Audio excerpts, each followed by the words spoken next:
की या स्टेजवर जे लोक येतात हे सगळेजण पैसा कमवतात. Yes or no? सगळे काळ्या कोटवरचे लोक दिसतात. हे प्रत्येक जण वेगवेगळ्या बॅकग्राऊंड सांगतात, प्रत्येक जण स्पीच करतात. हे या लोकांनी पैसा कमवलेला आहे. ऐकायचं कोणाचं? मी जेव्हा कार्यक्रम बघितला तेव्हा माझ्या नातेवाईकांना मी विचारलं की हा बिझनेस मी करू का?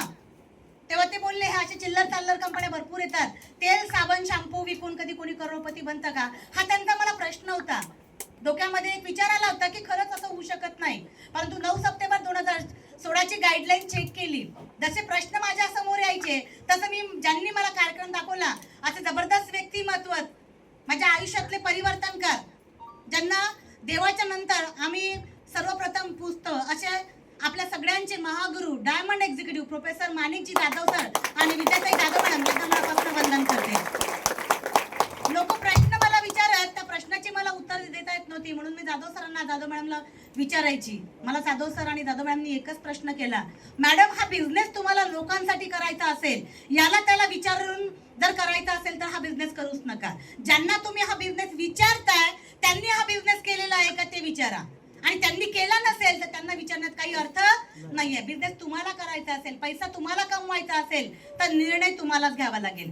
मी विचार केला, एवढे सगळे लोक खोटं बोलू, एक साथ खोटं बोलू शकत नाही. आणि मी सगळं बघितलं. 9 सप्टेंबर 2016ची गाईडलाईन चेक केली. मी आणि माझ्या मिस्टरांनी विचार केला आणि या व्यवसायामध्ये येण्याचा डिसिजन घेतला. मला जाधव सरांनी 3 आयडीचा प्लॅन दिला होता, पण 3 आयडीचा प्लॅन माझ्या डोक्यामध्ये गेला आणि मी लिटरली तेव्हा माझ्याकडे 30,000 रुपये नव्हते. 3 आयडी म्हणजे 30,000 रुपये. Yes R no? 30,000 रुपये लिटरली सांगते माझ्याकडे नव्हते. त्यावेळेस 7,000ची जॉईनिंग होती. सरांनी 21 सांगितले. म्हटलं सर तेवढे पण माझ्याकडे नाही, मी एका आयडीने सुरुवात करते. सरांनी मला कागद घेतला, पेन घेतला, त्या कागदावरती सांगितलं की हे 3 आयडी जर का आता घेऊन ठेवले तर भविष्यामध्ये तुम्हाला 100% खूप मोठा फायदा होणार. आणि त्या 3 आयडी वरती इन्कम कसं येतं? 12%, 12%, 12%, 36%. काम तेवढंच करायचंय. एका आयडी साठी पण काम तेवढंच करायचंय, 3 आयडी साठी पण काम तेवढंच करायचंय. पण 3 आयडी घेतले तर 3 ठिकाणी भविष्यात चेक लागतो. भरपूर लोकांना असं वाटतं 3 आयडी घेतले, 30,000 घेतले की इकडनं इन्कम सुरू झालं पाहिजे. वाटतं ना? त्याला थोडासा पेशन्स लागतो, थोडंसं काम करावं लागतं, लोकांची बोलावं लागतं, लोकांना प्रोडक्ट द्यावे लागतात. आणि अशा पद्धतीनं या 3 आयडीने मी व्यवसायाला सुरुवात केली. 2 आयडी मी माझ्या नावाचे घेतले, 1 आयडी मिस्टरांच्या नावाचा घेतला. पैसे नव्हते, ऍडजस्ट केले, प्रोडक्ट घेतले. प्रोडक्टचे रिझल्ट चांगले आले. पहिले स्वतः घरामध्ये प्रोडक्ट वापरले. भरपूर लोक प्रोडक्ट घेतात आणि लोकांना विकून टाकतात. सर्वप्रथम मी हे प्रोडक्ट स्वतः माझ्या फॅमिलीमध्ये मी यूज केले, माझ्या मुलीला यूज केले, रिझल्ट चांगले आले. म्हणून एक विचार केला की मी ट्युशन क्लासेस घेते, मी कॉन्व्हेंटवरती जॉब करते, मी ब्युटी पार्लरचा क्लासेस करते, इकडे सगळे माझ्या लोकांशी संपर्क येतो. हे लोक या लोकांना प्रोडक्ट जर का दिले तर 2 पैसे वसूल पण होतील. आणि ते 25,000चे प्रोडक्ट जे होते ते विकले आणि त्याचे पैसे वसूल करून घेतले. पैसा यायला लागला. तुमच्या डोक्यामध्ये आला की पैसा येऊ राहिला, जेवढे पैसे टाकले तेवढे तर वसूल झाले, त्याच्या उपर जास्त आले. आणि आता प्लॅन समजून घ्यायला काही हरकत नाही. प्लॅन समजून घेतला, लोकांपर्यंत पोहोचायला सुरुवात केली. काही लोक हो म्हणत होते, काही लोक नाही म्हणत होते.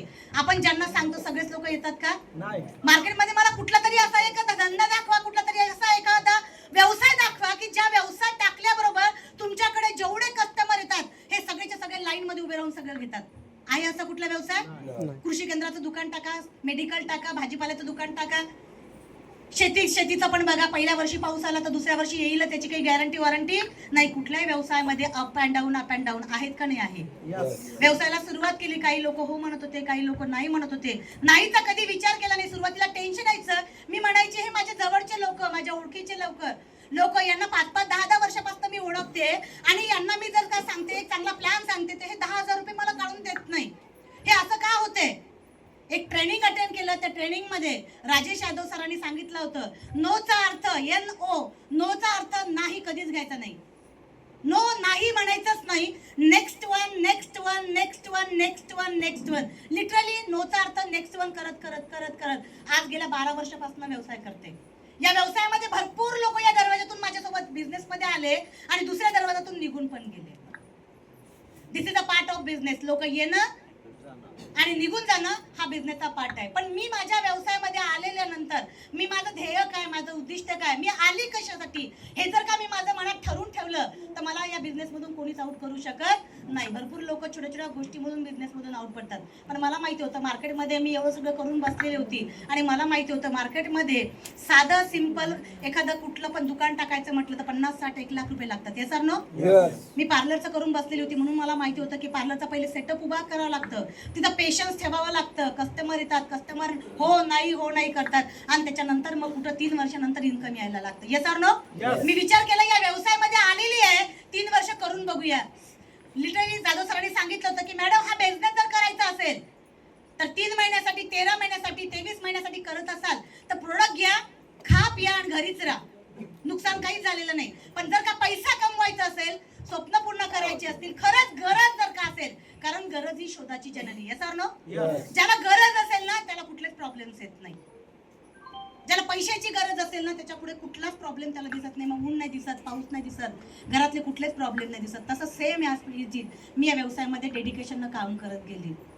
भरपूर लोकांनी, कारण मी ज्या फॅमिलीतून बिलॉंग करत होती, चांगली फॅमिली, वेल एज्युकेटेड फॅमिली होती, लोक नावं ठेवत होते, नातेवाईक लोक नावं ठेवत होते, लोक टोमणे मारत होते, हातचं सोडून पडद्याच्या मागे लागलेले, चांगली घरी बसल्या बसल्या ट्युशन क्लासेस घेतली.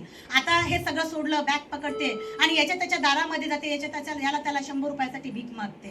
भरपूर लोकांनी टोमणे मारले, भरपूर लोकांनी नाही म्हटले, त्या नाहीचा अर्थ कधीच नाही घेतला नाही. कामाला सुरुवात केली, लोकांपर्यंत पोहोचत गेली, लोकांना प्रोडक्ट देत गेली, लोकांना प्लॅन देत गेली. ती काही लोक सोबत आले, काही लोकांसोबत काम करत गेले आणि लिटरली 10-12 वर्षामध्ये आली होती भाड्याच्या घरामधून, आली होती. फक्त 5,000 रुपये इन्कम आलं पाहिजे.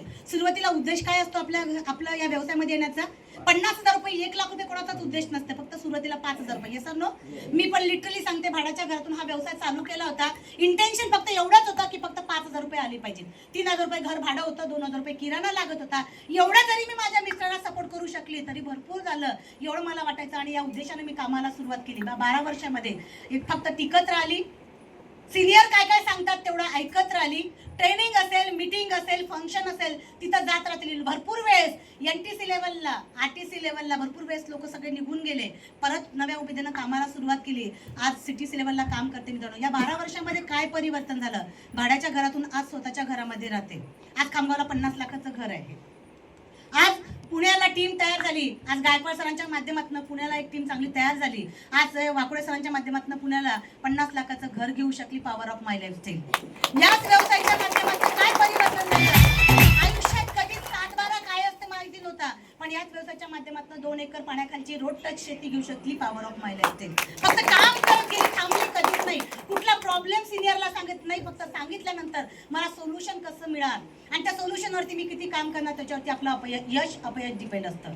आणि तेच कंटिन्यू करत गेली. आज मित्रांनो एवढं सगळं ॲसेट चांगलं कमवलंय. मुलगी BHMSच्या 3rd इयर कंप्लीट झालाय, 4th इयरला आहे. एक नॉर्मल लाईफ, भाड्याच्या घरातून स्वतःच्या घरामध्ये. कधी आयुष्यामध्ये 4 व्हीलरचं कधी स्वप्न बघितलं नव्हतं, पण या व्यवसायाच्या माध्यमातून आयुष्यातली 3री कार, पहिली कार घेतली 4.5 लाखाची, दुसरी घेतली 15 लाखाची. आता या हॉलच्या बाहेर MH56A 2244 नंबरची 17.5 लाख रुपयाची गाडी घेतली. Power of my lifestyle. एक सर्वसामान्य लेडी, तुमच्यामधूनच मी बिलॉंग करते.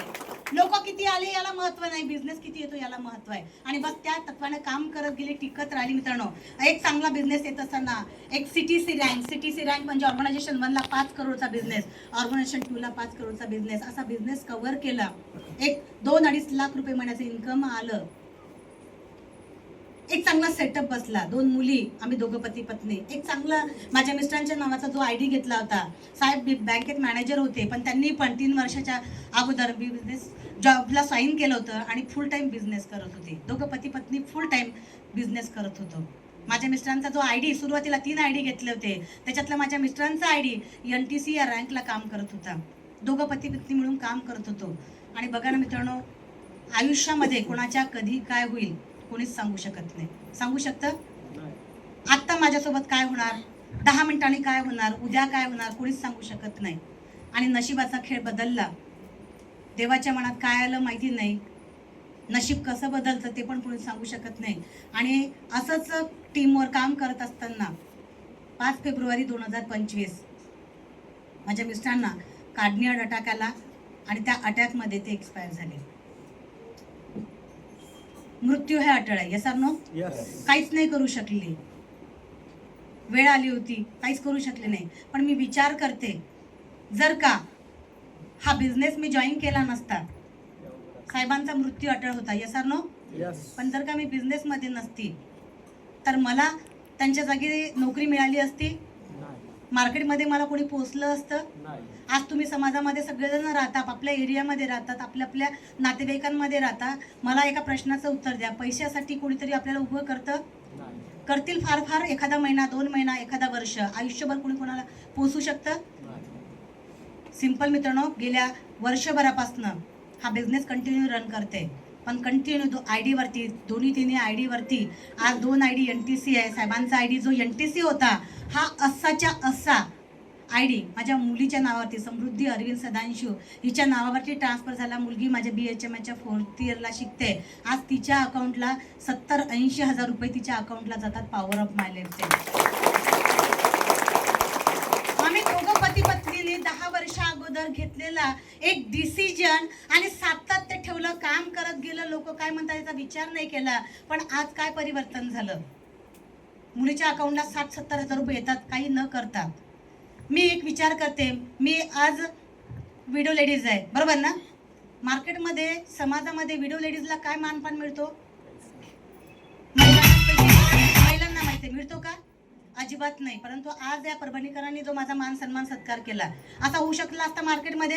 मान सन्मान सोडा, पैसा मिळू शकला असता? अजिबात नाही मित्रांनो. आज दर महिन्याला 3-3.5 लाख रुपये तिन्ही ID वरती कमवते मित्रांनो, पॉवर ऑफ माय लाईफस्टाईल. आज चांगल्या पद्धतीनं जीवन जगते. आज माझी मुलगी, माझ्या मुलीच्या अकाउंटलाही पैसे येतात, माझ्या अकाउंटला पैसे येतात. 10 वर्ष, एक सिंपल विचार करा, 10 वर्ष अगोदर मी हा बिझनेस केला नसता तर आज एवढं इन्कम माझ्या घरामध्ये येऊ शकलं असतं? अजिबात नाही मित्रांनो. हे तुम्हाला मी ज्वलंत माझं स्वतःचं उदाहरण सांगते. आणि एवढं ऐकूनही जर का तुम्हाला असं वाटत असेल नाही नाही हे प्रॉब्लेम आहे, ते प्रॉब्लेम आहे, तर मला हेच म्हणावं असं वाटतं की तुमच्यासारखे अनलकी तुम्हीच. फक्त मी एवढंच सांगेन मित्रांनो, तुम्हाला या व्यवसायामध्ये हा बिझनेस जर करायचा असेल, आता गरज आहे का नाही आहे, आता किती इन्कम येतं हा विचार करू नका. फ्युचरमध्ये माझ्यावरती कुठली, कधी, केव्हा, कसा प्रसंग येईल कोणाला माहिती नाही. पण माझ्याजवळ अगोदरच precaution is better than cure. काळजी घेतलेली कधी पण चांगली. आपल्या मुलांसाठी हा व्यवसाय करा मित्रांनो. तुमच्या सगळ्या लोकांना, तुमच्या पूर्ण परभणीकर टीमला, जिंतूर टीमला या बिझनेसमध्ये येण्यासाठी, टिकण्यासाठी आणि पैसे कमवण्यासाठी सदिच्छा देते आणि तेच थांबते. Wish you all the best. जय हिंद, जय my lifestyle and only for my life.